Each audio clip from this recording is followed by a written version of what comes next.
Hello, my name's Simon Timpley from the International Food Safety and Quality Network. Welcome to Food Safety Fridays. It's good to be back with you again. This week we've got Dr. Britta Ball, and the subject is developing and leading an effective food safety team.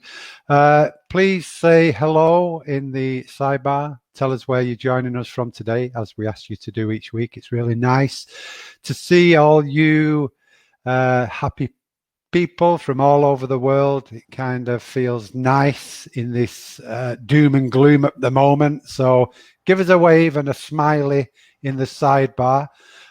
Today's webinar, as always, is being recorded. We will follow up afterwards with the slides, the recording, and the certificate of attendance. So if you miss a bit, don't worry, you can catch up later. Food Safety Fridays is sponsored. We bring you this program courtesy of our kind sponsors. I'm going to play their ads now, and then I'll be back to introduce you to Britta in a couple of minutes.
The world of food has changed a lot in the last 100 years.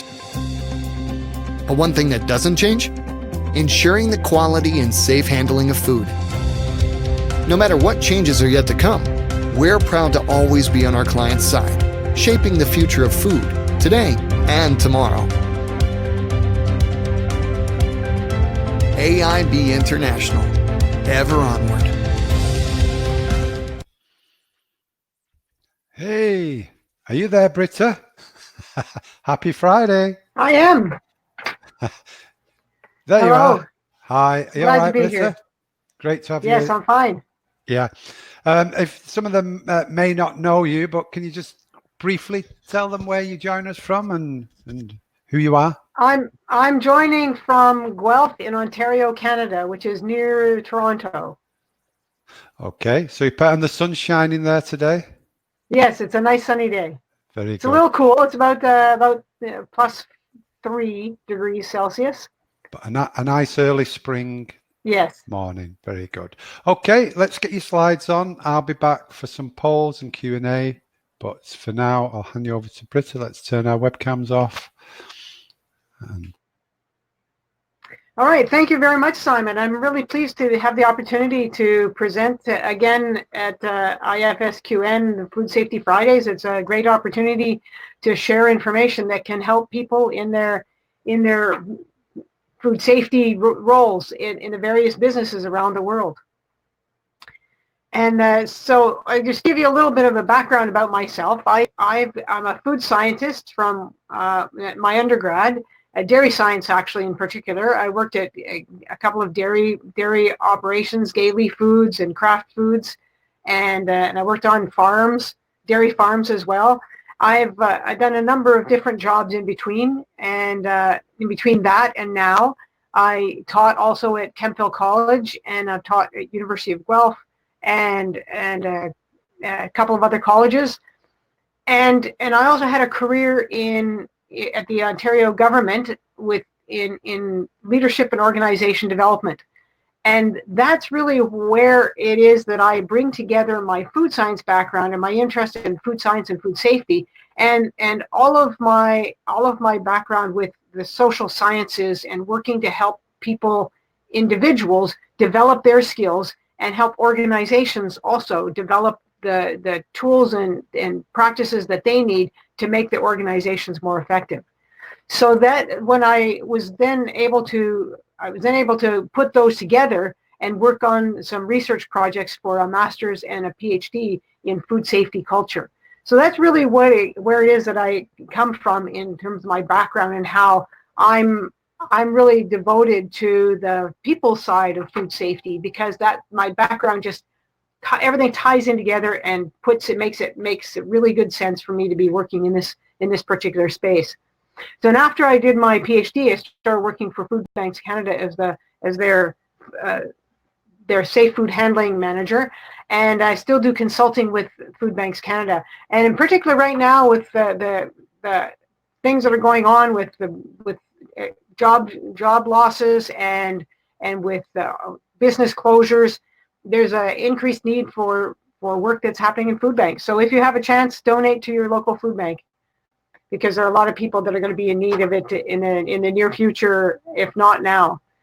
Anyway, so I'm now doing in my own business, Breedaball & Associates. I've got a consulting business, and as I said, I focus on food safety culture. And working with teams is part of that part. It's part of that working about, I think, hard for me to speak this morning. So working with teams is part of developing a strong organizational culture that focuses on food safety. So today, what I'd like to focus on is basically just talk about a little bit about food safety teams and team development, and then communicating with team members and implementing change. Because when we're really looking at having food safety teams and communicating with team members, a lot of times we're doing this because we want to make a difference. We want to do something different in our organizations.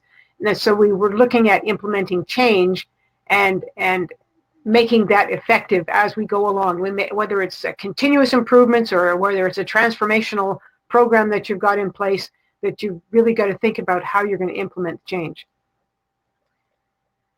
So what I'd like to do is I'd like to start off with a poll. Let's get feedback from you guys to see what is your food safety team situation.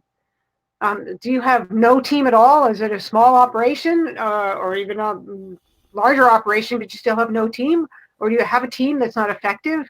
Is your team moderately effective? Or do you have actually a really, really effective team as things go? So if you can use the polling capacity to click into that, we see that. Mm-hmm. Simon, you can take it over from here. Yeah, I've added the poll in the sidebar, Britta. So can you see that yourself? If you click on the poll, click on that. Yeah. So what is your food safety team situation? No team, 13%. Not effective team, 12%. Moderately effective team, 52%. Effective team, 22%. So we're up towards the better end of the bar chart, I think, aren't we, Britta? Okay, yeah, that's nice to see that, because I was expecting that most people would have moderately effective, and it's really great to see that there's a good portion that do have effective teams. And I hope that some of the information, in fact, I'm sure that some of the information I'm going to provide this morning is going to actually help your effective teams even be more effective. And if your team is moderately effective, it'll help, and not effective team, well, then for sure some of this is going to be able to help you. If you've got no team at all and you need to develop a team, at least you'll be prepared with this information.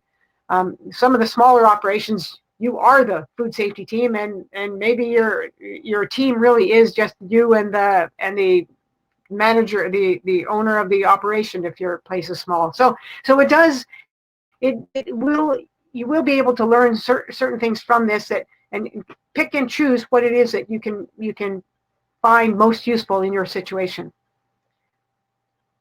So one of the things that I wanted to talk about is the stages of group development. This is, or team development. Team is really a group. And in the stages of group development, it's really important that people understand that when groups of people get together for in order to do something, that's usually they get together in order to do something, there's a performance issue that sometimes happens. So this is, I call it effectiveness or performance. And there's a cycle that groups will go through. In the forming stage, basically what you're doing, you're just trying to get together, you are getting together, you're figuring out what the group is all about, or what the team is all about, and you have a task or some projects that you need to work towards. And after you go through the stage of forming and establishing what the ground rules are and things like that, people sort of get comfortable with each other, then there's a tendency for there to be what's called storming. And this storming is when people start to not get along, they're disagreeing,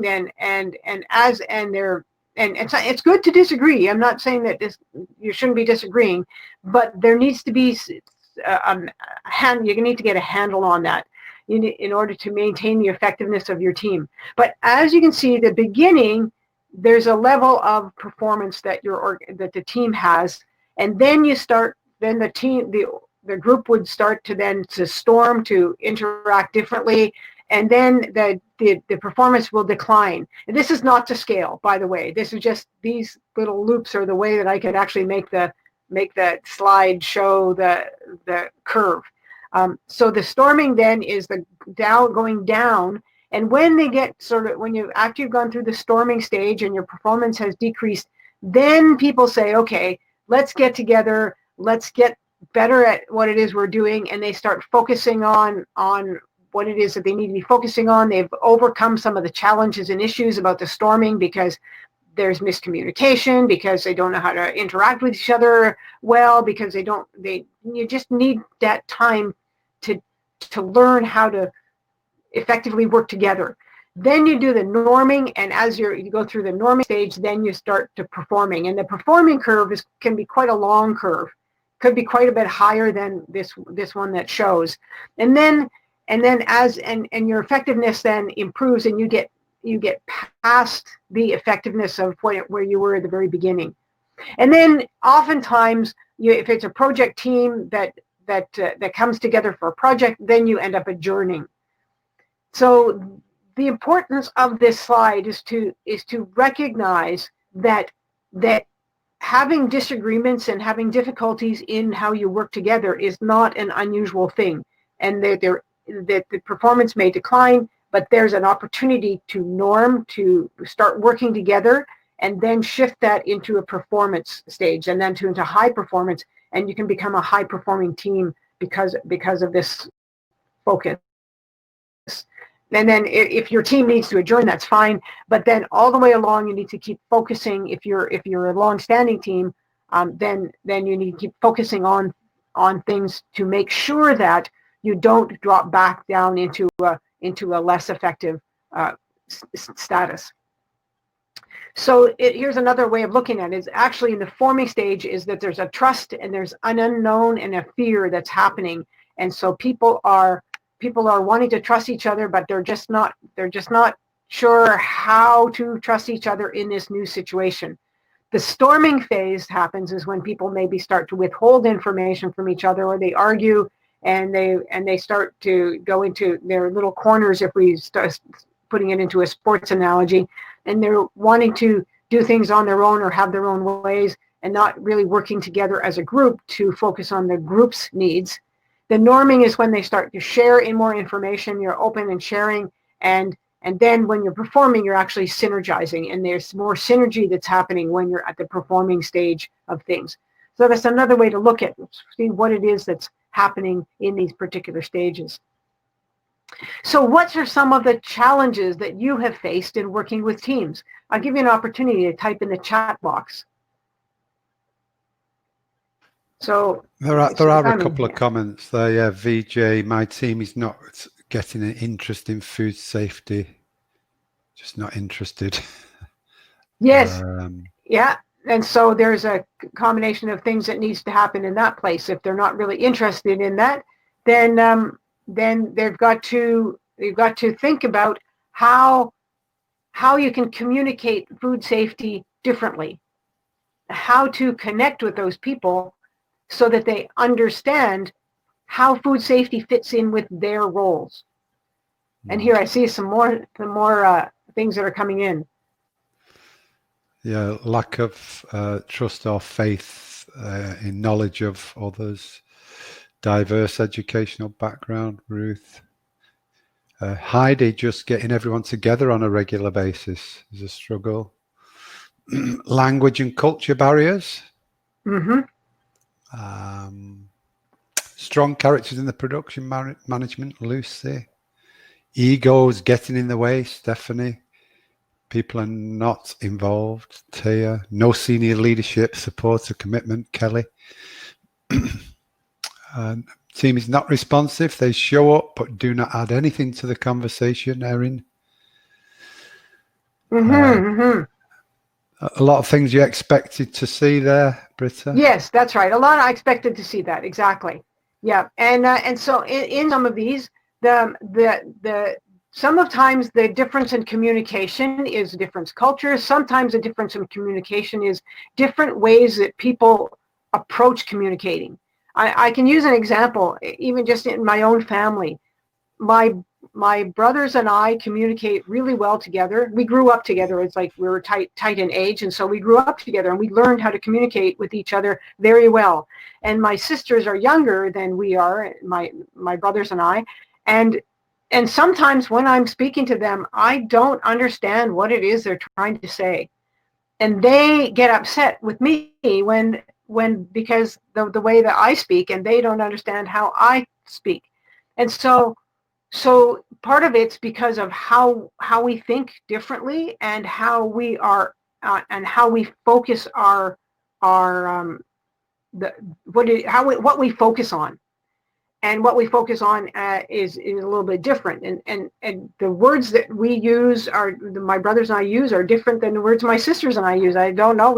We're the same genetic background. We had the same growing up sort of situation, except that there were several years difference between us. And that makes a difference even in families. So it's not necessarily that there are different cultures and things. It's even within own families that sometimes people have challenges communicating. The other part of it is challenges when people aren't focused on, they're not focused on food safety. They're not interested in food safety. Part of it may be, and it's a different topic altogether, but just give you a hint on this, is that part of it may be that people don't understand yet, because senior management hasn't helped people understand how their jobs align with food safety, and senior management perhaps doesn't even understand the importance of food safety in maintaining the business and keeping the business operational. And so that can be part of the whole the higher level vision, mission, and values of the company, so that the company is aligned and food safety fits in there. And when then operations and engineering and the various different other parts of the business understand that they have an important role to play with respect to food safety, because it aligns with the vision, mission, and values of the organization. It's not just about food safety. And that's when food safety quality assurance people need to change the way they communicate about food safety. It's not about food safety. It's about the bigger picture of the ongoing success of the business. It's not about food safety. You got to think much broader than food safety if you're going to be able to talk to other people. You've got to speak to them in a language that they understand. We'll get to that part in a communication part. I'll talk about that a bit further.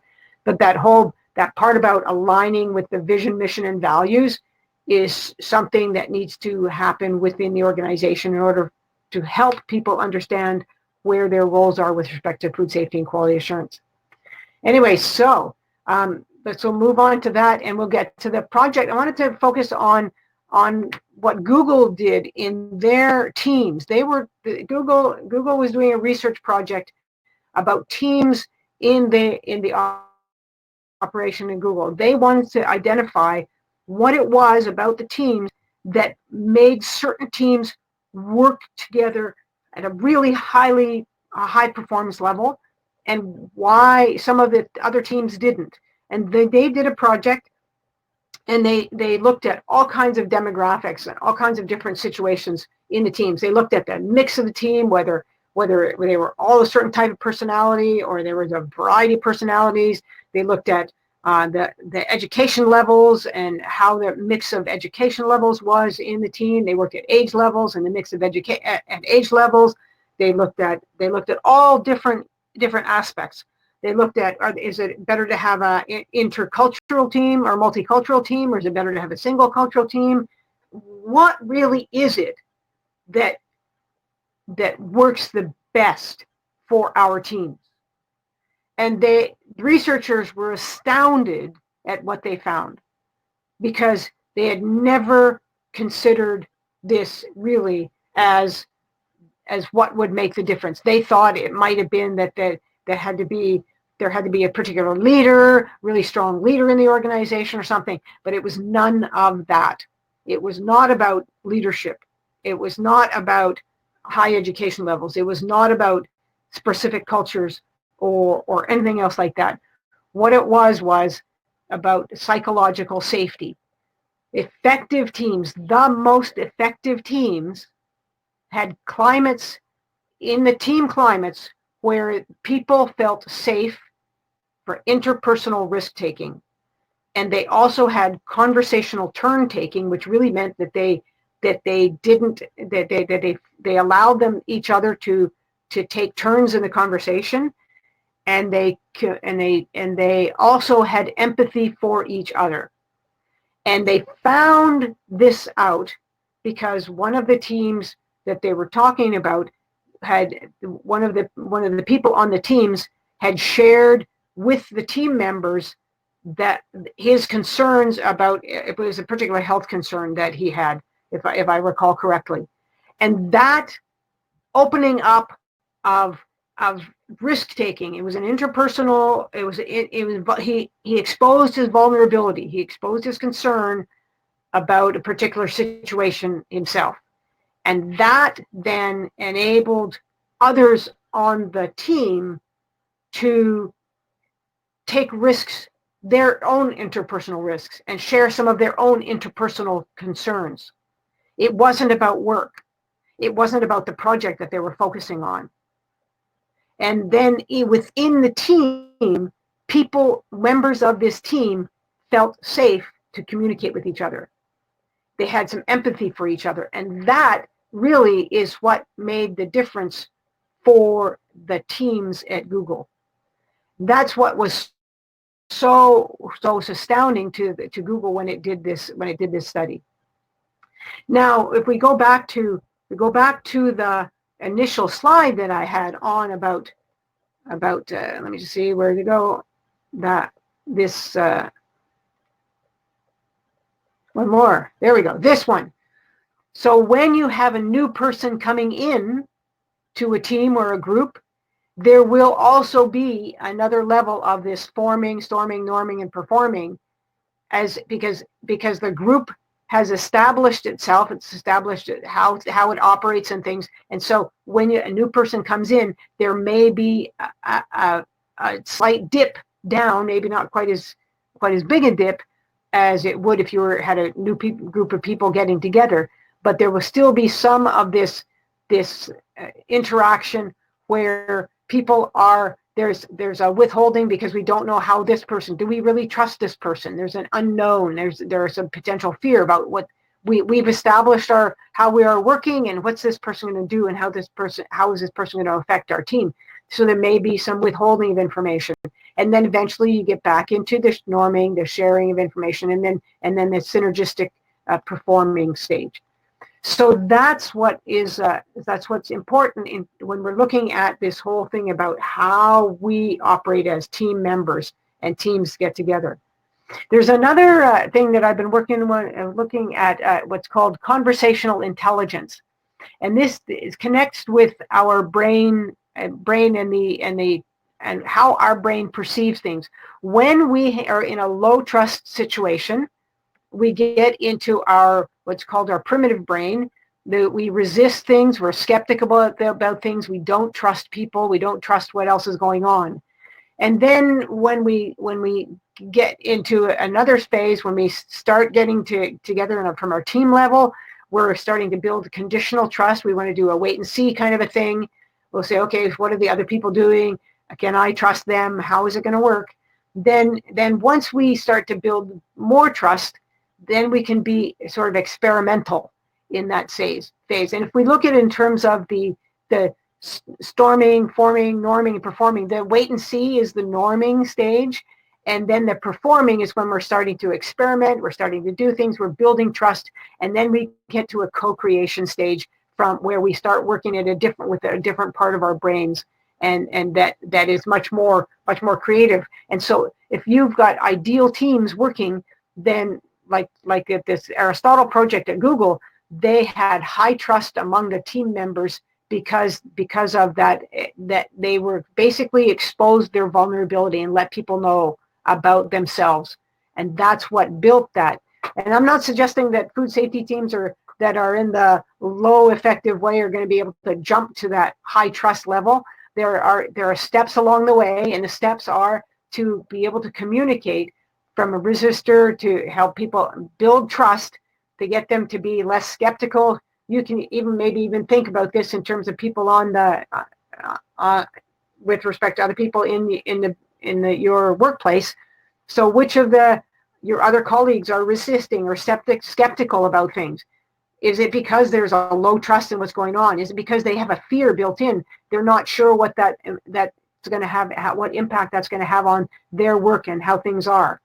And so when we can move the needle, so to speak, move the needle on this chart from the resistor or skeptic to the wait and see, and move them then at least even into experimenter. Say, well, try this for me, see if this is going to work. Once you get past that wait and see stage, you can move it to the try this kind of a thing, or how about such and such, and then you can move on beyond that.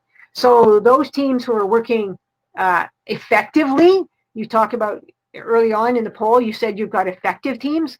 Then think about how you can build trust even more and actually move into the co-creative stage of this chart. And here is how it is that the brains are actually affecting things. So we've got distrust. We really see things as threats, and we are fearful, and we basically want to close down. We maybe reveal less information. We expect mistakes to happen. We assume the worst. We look at things with caution. We interpret things with fear. We maybe tell secrets. Maybe we're yes people and we're saying yes to somebody, but we're really not going to follow through. And so that's what could be at this distrust level on the left-hand side of the page. As we change from the I stage and we improve our listening, and we improve, and we're able to, and it's not that just we're able to improve it, that something is happening within the team and within the group that is enabling this to happen. And the reason that you're on this, this webinar is so that you can learn how you might be able to influence things at that food safety team level. You're not, as I said, you're not going to be able to jump to the co-creator stage without going through some of these other stages. You have to work at moving people. If they're in the distrusting side, you have to work to help them to get to at least to the wait and see stage. before you can move them into the trust side and the experimental side and co-creator. And the trust side, we see more reality more clearly and are more open to engage with others. And then this is the reality in this trust stage, is reveal more, expect the unexpected, assume the best, look with an open heart, interpret with facts, and tell the truth. And when you say yes, you're saying yes to truth telling. And so that means that if you can't do something and then follow through, then make sure you let people know that you can't follow through. And so that's really what it is. Also that there are, I don't know if I have this slide, but in this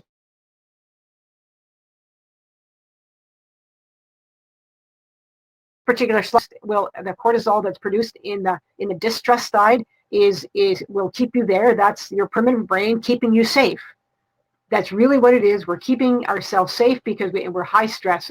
You go back to the fight, flight, or freeze kind of a stage in terms of that fear. It's really, we've got cortisol and other kinds of hormones that are going through our system that will keep us there. And maybe we're frozen because we're afraid about what's going to happen. We're just not sure. And even though it's only a team, and even though it's food safety, these kinds of things still happen because these are wired into our brain and into our systems. When we are in the experimental and co-creation phase, we've got oxytocin and other positive hormones that are coming in that will be able to help us to do things differently and work together. So then the turf protection mindset, really what you want to do is to help to reduce the turf protection mindset, because this is the depleting stage phase. This is you want to decrease the distrusting side. You want to decrease excluding and judging and limiting and withholding and dictating and criticizing, and you want to upregulate things that will include people, appreciation of people, expanding your information, sharing information, discovering new ideas, developing new things, and then celebrating things rather than criticizing things. So these are sort of how you can look differently.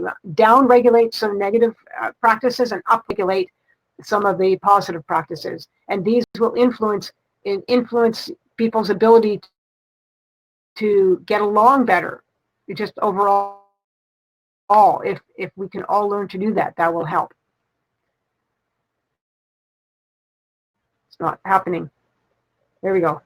So I'd like you to now think about some of the stuff that we just covered, and ask you, what have you done to win over team members, policy issues, workplace?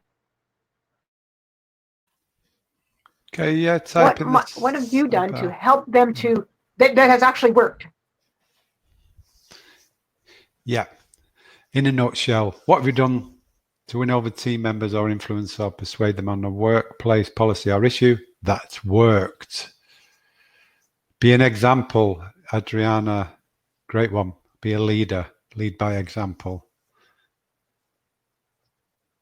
Trust, Iman. Lives there. I lead from the front. Lots of positive feedback, Devon, involving people in small tasks. Show my superiority, Dezel. Ron, explain in detail issue and propose solutions. Stuart, share personal mistakes or failures. Yeah, okay, that's right. So you share something where was it that you basically share something so that it shows that you're vulnerable. Yes. And so you want to be careful about that because sometimes that's not a good idea. So I don't want to say that this is how what you should do always, because sometimes if you're in a workplace where there's a bully, that can set you up for failure.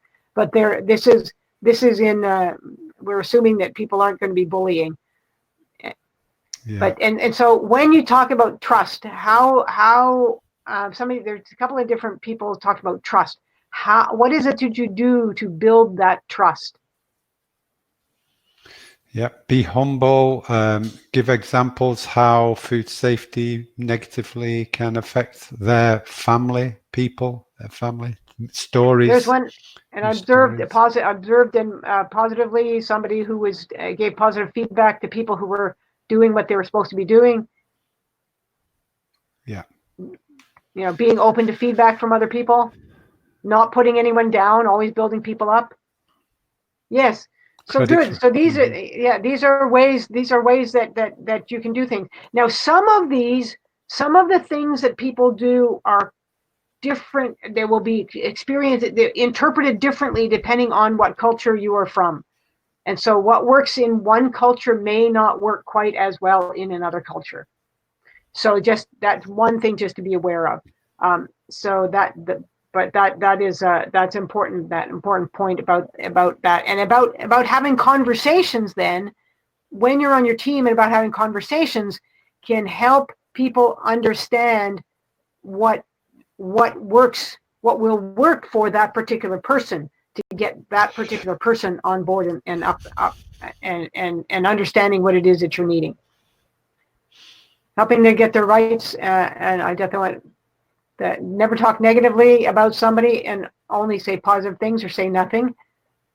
That's right. So yes, and so some people have an authority to do something, and people will, and in some cultures in particular, authority listen to you. Once you have authority, then people will listen to you. And when you're on a team, it's important, if a team is supposed to be working effectively, that there's enough communication going on, and positive communication that goes on, that will get the team to work effectively better, more effectively in the longer. Back on that. Let me just next slide. So this is building, to build trust with somebody. Then you want to move to a type of conversation where you actually can, being sort of a telling, is when we're in a situation where where someone is telling, and somebody, and you might ask a question, but you really are going to tell them what to do.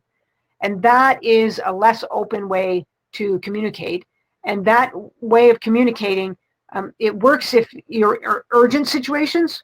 So if you're in a situation where your role is in firefighting, for example, if you were one of the firefighters that's supposed to hold the hose, then you expect somebody to tell you and give you direction about where it is that you can go, because the chief or whoever's in charge sees a bigger picture than you have, and they can say, you go over there. And so there's a telling of what's going on. But even in a case like that, there has been trust built up in that work unit, so that people can trust their superior, that the superior is going to be putting them in the right spot at the right time. So that's a little bit different than this trust building conversations where we're talking about in teams in the food safety setting.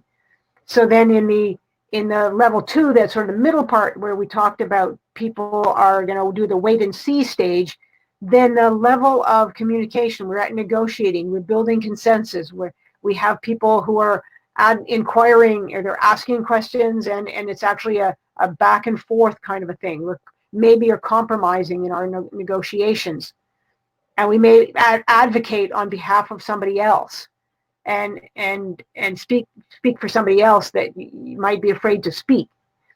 And then as the trust in a group or a team gets stronger, then you can start getting to the transformational stage, where people will join in, they will share information willingly. There's a new contracting kind of contract is a term that sometimes is a little bit difficult to explain here, where there's a different type of a contract, social contract there, and you're also in the, so don't worry about that particular spot. But there's also then the discovery phase. You're actually working together to discover new ways of dealing with things, and the transformational thinking that comes out of that. You can actually solve problems. You get better solutions when you're communicating at this transformational stage in level 3 than you can get when you're trying to get to solutions when you're in a negotiating stage. And of course, in the solutions at the level 1, basically somebody else is telling you what to do. So that's where we're trying to build in improving teams, shifting the conversations to that transformational conversation. And I wanted to talk a bit about conversational blind spots. Some of the common ones are, these are where I might be blinded myself, thinking that everyone can see what I see, and they can see that what I'm doing is right. And so that might be my blind spot. And another one of my blind spots might be that my feelings don't change my reality, where in fact feelings do change reality. Another blind spot I might have is that I can still connect when I'm fearful. I might try to believe that. A fourth one is that I remember, and because I remember, therefore I know something. But that's another blind spot. And another fifth blind spot, which is conversational blind spot in conversation. This is in conversation that I am listening, and because I'm listening, I know what you really mean. So we call these blind spots because what actually happens is that if I'm thinking that everyone can see that I'm right, I am focusing on being right. And when I'm focusing on being right, I'm unable to connect with another person's view. And when I was early in my career in food safety, I knew that food safety was most important. And I was trying to hammer across my opinion that food safety was so important, but I wasn't able to connect with another person's view that said, well, operations is important because if we don't put product out the door, then we're not going to have jobs. So really, I wasn't connecting with another person's viewpoint. I wasn't giving other people an opportunity to give their view and for me to think about what their perspective was, so that I then could change what it was that I was thinking and speaking about to help them understand differently. Because I could change. I didn't have to be right. I could connect better with their viewpoint if I changed how I thought. If I think that my feelings don't change, then I am shifting to protect my behaviors. I might be protecting myself by thinking that, well, no, I'm even though I'm upset about this, or I think this isn't working, that's not affecting me, but in fact it reduces my judgment. And so I want to change that, because I want to do things in my own self that I can understand what my feelings are making, how my feelings are influencing me, and I can reduce judgment about others because I don't know how much my feelings are influencing me. And then when you say that I can, or when I say I can, even when I say it, I can still connect when I am fearful. What happens when we're fearful is the mirror neurons that we have are inactivated, and we're not actually sensitive to other people. And so when we are sensitive to other people, when we relax a little bit and we're sensitive to other people, then we can help other people to reduce their own stress. So if I go into a meeting and I'm stressed out because I think that people aren't going to listen to me, then people aren't going to listen to me. I've anticipated it, and because of how I am acting in the meeting, then people just follow through and they prove my point because I haven't changed what I'm doing. So what I need to then do is I need to change my approach at the meetings, and I need to be more sensitive to perhaps others and what they're feeling and what they're fearful of and what their perspectives are. If I say I remember, therefore I know, then most of our memory is of our thoughts about what others say. It's not really that what I remember is what things are. What somebody else has said is maybe what I'm remembering. And that, well, the fifth blind spot is I'm listening to you, so I know what you mean. Well, so I'm listening to you, but really, am I understanding what it is that you are trying to explain to me, because you might communicate differently than I do? And because you communicate differently than I do, I need to change how I understand things. I need to then, I can then say things and interact with that person, focus on that person, and help that person by validating what it is that they're saying, letting them know that I really do understand what it is that they're saying. I really do understand their perspective. Somebody wanted to elaborate more about blind spot number 3. So the part about collective, so there are mirror neurons that when we have mirror neurons, if you see a group of people that are, if you look from a distance at a group of people who are interacting effectively together, their positions, even their hand positions, their arm positions, their physical setup, they look like each other. The way they don't look each other necessarily, from brown hair and blue eyes, they don't change, but visual cues let people know that they are on the same page. So somebody might lean forward, and if people are doing the mirror neuron thing, if people are connecting well with each other on a team, then others will lean forward a bit. Even if one person crosses their leg, then other people who are connected in that group will cross their legs. That's what I mean by mirror neurons. They're basically, when we are trusting each other, we subconsciously do what the other person is doing. And some salespeople and other people who are manipulators will purposefully mirror a potential client so that they do what the client does. So if a potential client or somebody who does something that then does a particular physical action, the person that wants to influence him will purposefully do that same action. So the other person subconsciously will say, oh, that person is in sync with me. They're synchronized with me. They're connected with me. Even though somebody might be doing it to manipulate, and there are negative ways you can do it. You can use it from a positive perspective, but you can also be manipulated by it.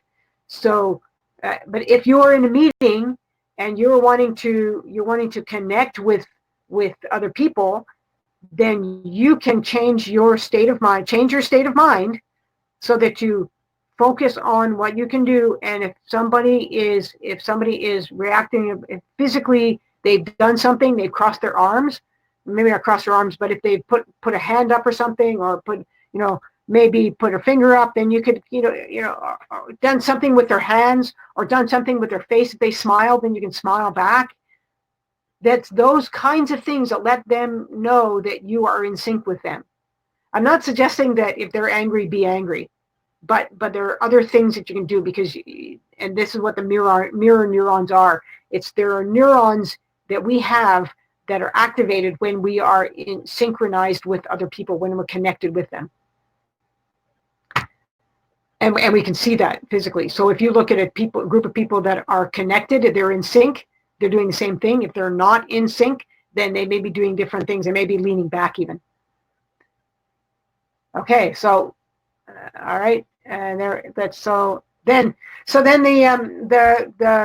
person who wrote, the late Judith Glaser wrote the book Conversational Intelligence, and she says that the quality of the culture depends on the quality of the relationships, which depends on the quality of the conversations. And so this conversational intelligence is really focusing on the intelligence of conversations and how we're having conversations in groups of people and teams. And so it's slightly different than emotional intelligence. Emotional intelligence is just an innate ability or a learned ability to connect with each other and understanding where they are emotionally at an emotional level and having empathy. But it's not just about empathy. This goes beyond empathy. This level of conversational intelligence, what conversational intelligence actually helps teams to do, is to actually increase their productivity, increase their effectiveness because of the quality of the conversations that they're having. Because the quality of conversations influences the relationships that we're having, and those relationships then will influence the culture that we are in our workplace and in our teams. And so there are team cultures too. So you've got the organizational culture, you've got work unit cultures, you have team cultures. So there are different cultures that happen within this, subcultures within the organization. And overall, the quality of the organizational culture depends on the overall quality of the conversations and relationships within the organization. And one of the things that I have said is that food safety culture doesn't grow in a lab. So this brings us to the culture side of things. Food safety culture doesn't grow in a lab. It requires food safety behavior and food safety science and knowledge, and it's affected by the environment and the people chemistry and other factors associated with it. And that's where that food safety culture is, where people are influenced by what else is going around on this. And just to reiterate on this, so going back to the food safety culture side, you can have an organization that has you can be an organization that has a negative food safety culture. If you can have a food safety culture that is negative, it's not that you want to have a food safety culture. You may have a food safety culture that you don't want to have. The negative food safety culture, you really want to shift it to a positive food safety culture. You want it to be a strongly positive food safety culture where people will interact and do things that focus that will focus on improving food safety and on continuous improvement and other things. And when the organization gets to the co-creative side of things, if you look the darker greeny blue side, when you're co-creative and you're creating new ideas and you're coming up with solutions, that's the side where the strong positive food safety culture is happening. So if I can switch back to one of those slides to get that to, where is that? Well, one more slide back, come on, there we go. It's a little bit slow going back. Here we go, this should give me one. Oh, one more. Come on, there we go. So the experimenter to the co-creator. So the strongest food safety culture, the highest maturity level of food safety culture people are going to be in this co-creation phase. They're going to be in that state where people are working together, they're trusting what's going on. And so you can even see this from that side of positive food safety culture. If you're wanting to shift food safety culture, you want to be getting your whole teams into the experimenter side, and if you've been able to do the experimenter side, then you're shifting it to the co-creative side, and that's how you move food safety culture to the top level of maturity, rather than being in the wait and see sort of stage and reacting to things. So now I have to move forward and find out where we were, just because I wanted that particular diagram. So here we go.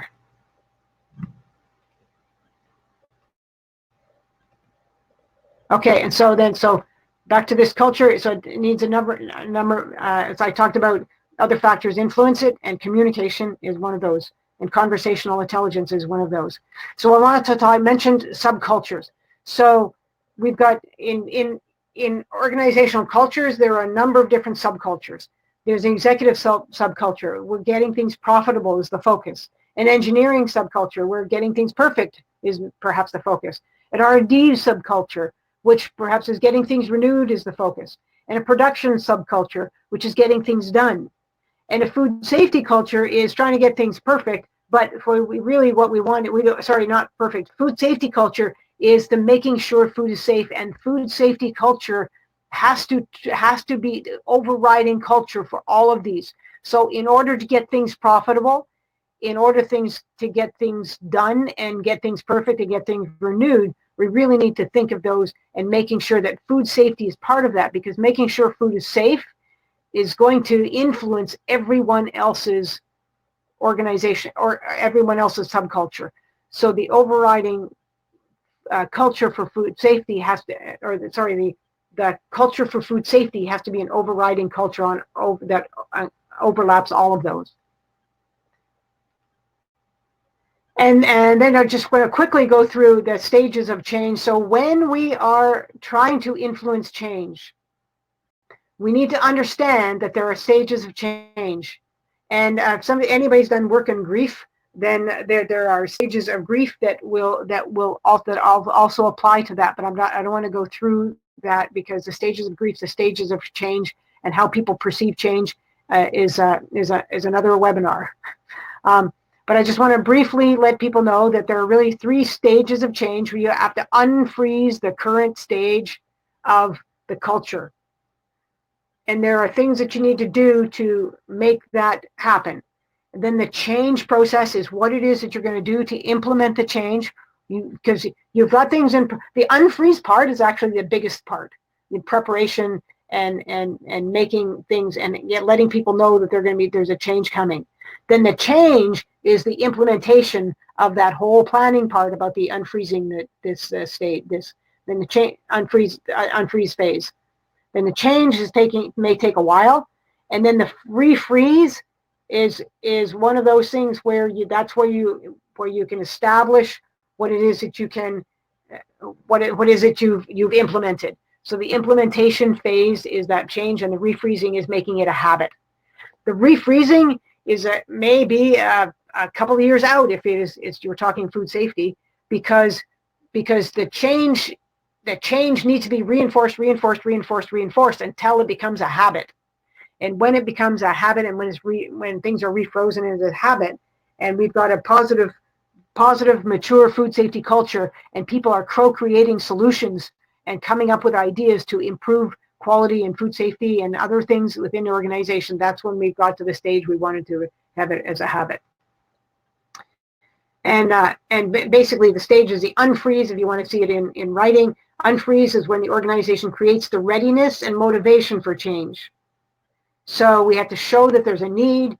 There is going to be guilt and anxiety about this sort of stuff, and we want to let people know that it's important that we change, that in change has to happen, that there is going to be some anxiety about this change to improve our food safety, but it's also important to create a psychological safety in this change. Help people feel safe during the change. The reason people don't want to change, it's built into us. We don't want to change. The devil we know is better than the devil we don't, because uncertainty may put us unsafe, and we get into our primitive brain. We want to say where we are, because where we are, we know where we are. Even if we don't feel as safe, we're not sure what the unknown is. Create psychological safety in the organization, in your teams, when you're going to have change. During the change, people mentally perceive that there's a value in the change, and they have to act differently. So you want to identify with and take a new perspective, and you want to check for new information as things are coming along, because this is a little bit of an iterative approach. The change needs to, there may be stages of helping people to be ready for change, and stages of helping them perceive the value in the change and activity and act differently. And that reinforcement has to keep taking place, keep reinforcing. So 2 takes a while too. And the refreezing is that people have integrated it, and it becomes part of them. It's a habit. It's personal and individual responsibility, and there's also interpersonal responsibility that people have taken on that makes it the refreezing actually happen into this, and we've got a new food safety culture, a strong food safety culture, strong positive food safety culture within the organization. So then we're just at the end now. What is the most useful information that you learned today? So we've just been online for just about an hour. What's the most useful information that you learned today? Type that in the chat box. Okay, great lesson you've managed to cram into an hour there, Britta. Lots of fantastic comments all the way through. Tips on how to build trust, Anika. Keep going, Larissa. Trust. Alexander. Project Aristotle for sure, Jason. Practical psychological aspects, Veronica. Building trust, building trust. The slide with the two heads, Marie. Okay. Okay. Well, you'll have plenty of time. We will issue the slides round later, so you can watch this again and have the slides as a aide memoir. Okay, and just on a point of the slides. So when you're sharing the slides, they're copyrighted. So and I use the slides with permission. So do not copy. You do not have permission to copy the slides of the from conversational intelligence. Those wonderful, colorful ones. All right. That there's no permission for other members to copy that. Okay. Teresa just made a comment. Thank you, Mr. Simon and Mrs. Britta. It was a very good webinar. So many interesting concepts that can help us to change the food safety culture in our companies, our teams. A fresh view how to conduct a food safety culture. Keep safe. All the best, Teresa Goncalves from Porto, Portugal. All right. So now you've identified what you learned. Now what I want you to do, because I'm an educator and I want to see behavior change. What are you going to do as a result of this session? What are you going to do now? So you got all this information, you learned the stuff, you've identified now, this is what you learned, this is what your highlights are. What are you going to do as a result of the session? Pick one thing. What are you going to do within the next month, say? And then what support might you need internally or externally? Think about that. You don't have to type that in the chat box, but for your action plan, what are you going to do as a result of this session? And if you do need external support, I am a coach and a consultant, and if we can talk to your director and have that as part of this is the type of thing that I do coaching and consulting on with respect to food safety. I'd be happy to follow up with anybody on that, and provide a free consultation. My contact information is on the next slide, so I'll provide a free consultation to anybody that would like that. Okay, yeah, super. What will you do as a result? Build more trust in our team to ensure more effectivity. Strengthen my team by building trust. Make a positive relationship all the time. Mindfully change my mindset when talking with other team members.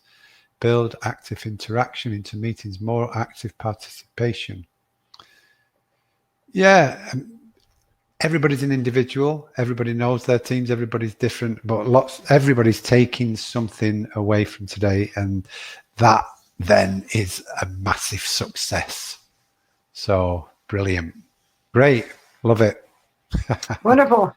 So I just click on the next slide, and there's my contact information. At the bottom is my email address, and if you want to have a consultation, the free consultation, I'd be happy to provide that. Brilliant. That's great, that, Britta. Can you switch your webcam back on? Oh, yes. And then we'll get rid of the slides. Super. Yeah, so there's Britta's email, britta@fsculture.com. Okay. Yes, so absolutely fantastic. Thanks very much, Britta. We're 5 minutes over the hour, but we could have stayed here for 2 hours, to be fair. Shall we just take a couple of minutes of questions just to finish off? Kristen, let me just see if I can highlight that one. Any advice on how to persuade someone who thinks it's a problem if we get caught? So they think it's a problem if you get caught? So there is something that is not happening correctly. Is that some food safety issue or something like that? Maybe. Don't know. okay? So well, that would be that don't do what it is that you might get caught at. Exactly. If it's a risk to food safety, then you shouldn't be doing it. If there's a risk to food safety, it's because if Peanut Corporation of America, for example, they did some things that were they falsified records. They shipped out contaminated peanuts, and they went bankrupt, and the two owners are in jail. So and the quality manager go to prison? Yeah, there were three people. There were three people that were in court, and two owners went to jail. And I forget what else happened. I really focused on the owners. They because they got considerable jail term. Yeah. So that's right. There are talking about the consequences of getting caught, and then consider your own perspective of. Is that a place where you want to continue working? Exactly. Okay. There was one question about we are frozen. We are frozen. Every organization is frozen, and it's really the stages of change is the phases of change to get unfrozen. There has to be a desire to change. There and you maybe there is work that needs to be done. Ahead of that to identify and work with senior management on this is to identify what are the things that would need to happen to have a change in the organization to make a shift, but you need to have other people on board. If every organization is frozen and you do want to refreeze.